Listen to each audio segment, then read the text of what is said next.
మట్లాదివారం అంటే కేవలం మట్టలు పట్టుకోవడం కాదు, ఆ రోజు జరిగిన ప్రతి విషయం వెనుక నీకు తెలియని నిజాలు ఉన్నాయి.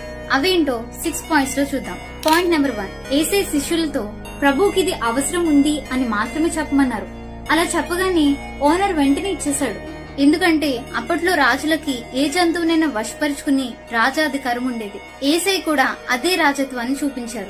పాయింట్ నెంబర్ 2, ఆ గాడిద పిల్ల పైన అప్పటి వరకు ఏ మనుషుడు కూర్చోలేదని ఉంది. కామన్ గా గాడిద పిల్ల మీద ఎవరైనా మొదటిసారి ఎక్కితే అది తిరుగుబాటు చేసి ఎగురుతుంది, అస్సలు కూర్చొనివ్వదు. కానీ యేసయ్య గాడిద పిల్ల మీద కూర్చున్నప్పుడు అది చాలా శాంతంగా కోఆపరేట్ చేసింది. అంటే సృష్టికి తెలుసు ఆయనే తన సృష్టికర్త అని. పాయింట్ నెంబర్ 3, నిర్గమకాండము 12:3 ప్రకారం పస్కా గొర్రెపిల్లను నిస్సాన్ 10వ రోజున సెలెక్ట్ చేసి 4 రోజులు ఇంట్లో ఉంచి పరీక్షించాలి. యేసయ్య ఎగ్జాక్ట్ గా నిస్సాన్ 10వ రోజున అంటే మట్లాదివారం రోజున యెరూషలేంలోకి ప్రవేశించారు.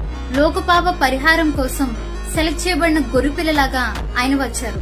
ఆదివారం నుండి గురువారం వరకు పరిసయ్యులు శాస్త్రులు ఆయన్ని ప్రశ్నలతో పరీక్షించినా ఆయనలో ఏ పాపం కనబడలేదు. పాయింట్ నెంబర్ 4, అప్పట్లో ఒక కొత్త రాజు వస్తున్నప్పుడు ఆయన కాలు నేలకు తాకకుండా ప్రజలు తమ బట్టల్ని నేలపైన పరిచేవారు. అంటే మేము మీకు విధేయులుగా ఉంటాం, మా పైన నీకు అధికారం ఉందని అర్థం. ఖర్జూర మట్టలు విజయానికి సంకేతం. యుద్ధంలో గెలిచిన వీరులకు ఊపినట్లు జనాలు ఆయన్ని శాంతిరాజుగా స్వాగతిస్తూ దేవుని స్తుతించారు.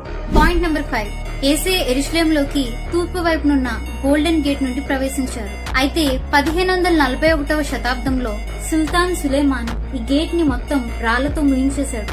అంటే తనకు తెలియకుండానే ఎస్కేలు 44:2లో ఉన్న ప్రవచనాన్ని నెరవేర్చాడు.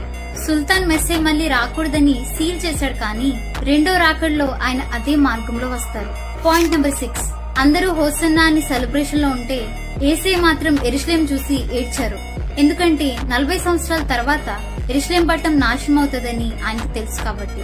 మట్లాదివారం అంటే కేవలం జరిగిన సంఘటనని గుర్తు చేసుకోవడమే కాదు, గాడిద మీద దీనుడిగా వచ్చిన ఆయనే త్వరలో రారాజుగా మేఘం మీద వచ్చి వధువు సంఘాన్ని తీసుకెళ్తారని చాటి చెప్పాలి.